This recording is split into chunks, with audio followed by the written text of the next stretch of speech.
They don't want you to know about this. In America, a shocking wave of shoplifting crimes has reached unprecedented levels, leading people to abandon their American dreams and resort to theft in order to survive. The alarming issue is that it appears the government might have inadvertently enabled this growing crisis. Major states such as New York, California, and cities like San Francisco and Philadelphia are grappling with an alarming surge in shoplifting incidents, causing hundreds of shops nationwide to fall victim to robbery, with many others being forced to close their doors. As Americans struggle to grapple with the ever-increasing cost of living, they are now facing an added layer of insecurity as we delve into the shoplifting crisis that is currently eroding the very fabric of the American dream.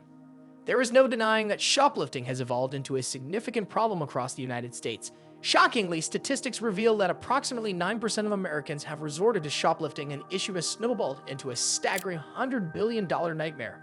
According to data from the National Retail Federation, the inventory loss in the U.S. reached a mind-boggling $94.5 billion in 2021, and there is no sign of a decline in this alarming trend. It's crucial to emphasize that property theft encompasses a wide range of offenses, with shoplifting being just one facet of this larger problem. In California, for instance, shoplifting involves the petty theft of items valued at $950 or less, classifying them as misdemeanors and resulting in a maximum prison sentence of just 6 months. In contrast, burglaries pertain to thefts of goods exceeding $950 in value, and these are classified as felonies. Additionally, robberies constitute theft crimes that involve violence in their commission. Though all three issues are concerning, we'll focus on shoplifting. It's tough to get exact numbers about this problem, but there's plenty of evidence showing it's a big issue in certain states and cities. Let's look at California as an example. In the Golden State, 14 out of the 15 largest counties have seen a big increase in store burglaries. 9 of those counties have seen more store robberies, and 10 have recorded more shoplifting incidents. In San Mateo, they had the highest shoplifting rate in 2022, with 347 reported incidents per 100,000 residents. This is a huge 53% increase from 2019. San Francisco is a close second with 333 cases, a 24% increase from 2019. In San Francisco, entire malls and market centers are closing.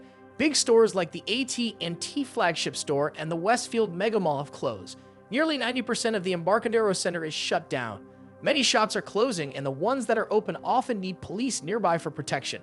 Store owners are feeling hopeless. It's just too hard to run a business when they're losing thousands of dollars of goods every day. In San Diego, shoplifting, homelessness, and drug crimes are hurting local shops. A supermarket in the suburbs of San Diego closed down because of this issue. On average, each shoplifting incident in 2022 cost over $500. California has been hit the hardest by this shoplifting epidemic. This isn't surprising when you consider that the state also has a high number of homeless people and drug addiction problems. About 9% of Californians have some kind of substance abuse problem, with 4% abusing illegal drugs. That's over 1.3 million people. California is also the state with the most homeless people in the entire country. More than 25% of the entire nation's homeless population lives here, even though California only makes up 12% of the nation's total population. Over 161,000 people in California are homeless, and that's almost a 10% increase from 2022. This is a problem closely tied to the shoplifting issue the state is facing today. Over the past 2 years, there have been around 170 cases of stealing from stores in Los Angeles. Many of the stolen items end up being sold online on websites like eBay or Amazon. Los Angeles is dealing with the same problems, but they have fewer resources to deal with it.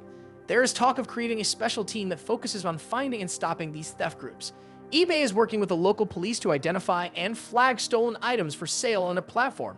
The city also plans to hire 22 full-time investigators and 1 prosecutor who will focus on these cases. It will take a well-equipped and dedicated law enforcement team to slow down this trend. Organized crime has become a big industry in California and across the United States. This is because working just a few hours to steal from stores can earn you about $400 in cash every day, and you don't have to pay taxes on it. This is especially attractive for drug addicts who can use this money to buy drugs. Making easy money like this doesn't require much motivation. What makes it even easier is that people don't need to sell the stolen items themselves. That's where fences come in. Fences are like middlemen or dealers who pretty much run the whole operation. When a shoplifter has a connection with a fence, all they have to do is get the stolen stuff to the fence, and the fence takes care of selling and distributing the items. This issue is not just a problem in California, it's happening in other states too. In Philadelphia, there was another episode of looting and shoplifting. In September 2023, the community felt a strong sense of unfairness because a local person was killed by a police officer. Shoplifting is the most common crime in Philadelphia and tends to lead to big problems. Stores like Titanium, Apple, Lumen, and Foot Locker were seriously affected during a shoplifting spree. Nearly 18 wine and spirit shops had to close because they were targeted by burglars and shoplifters. But it's not just them. Many other shops and services that weren't robbed have also closed as a precaution. Shops all over the country are suffering from this disaster. Walgreens is shutting down up to 5 stores in San Francisco because of organized theft, and they plan to close 150 more stores across the US by mid-2024. Even big-name brands like Target are impacted by the shoplifting crisis. They expect to close 1 store in East Harlem, New York, and at least 8 others in different cities, including Seattle, Portland, and San Francisco. In Los Angeles and California in general, clothing brands like Gucci, Nike, and Nordstrom face continuous looting and shoplifting.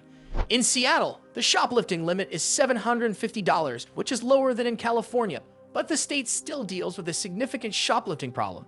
Seattle police spent over 18,000 hours responding to organized retail crime calls in 2022, resulting in billions of dollars in losses. As a result, consumers are seeing an average cost increase of $500 for goods. Now let's talk about New York. In addition to the immigration and homelessness challenges the city is already dealing with, it's also facing a shoplifting problem. New York is home to over 990,000 homeless people, second only to California. In the last year, more than 100,000 immigrants arrived in the city, further straining its resources and contributing to the rise in shoplifting. Theft among small business owners has gone up by 77% in the last 5 years, totaling over $330 million. Many believe that organized theft rings are behind this, with only a handful of people committing thousands of retail crimes.